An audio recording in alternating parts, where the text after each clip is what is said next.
Hindi lahat ng content kailangan mong ipilit sa audience. Ang tamang mensahe, kusang umaakit ng tamang tao. Ito ang tinatawag na magnetic messaging formula.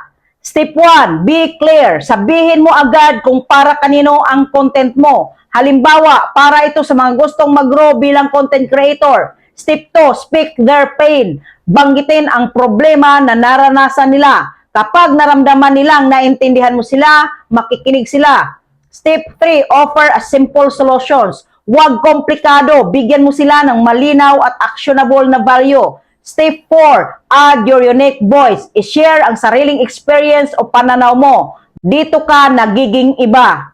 Kapag malinaw ang message mo, tama ang tinatamaan mo at may value kang dala. Hindi mo na kailangang manghabol ng audience. Sila na ang lalapit sa'yo. Gumawa ng mensahe na hindi mo kailangang ipilit kusa itong lalapit sa tamang audience.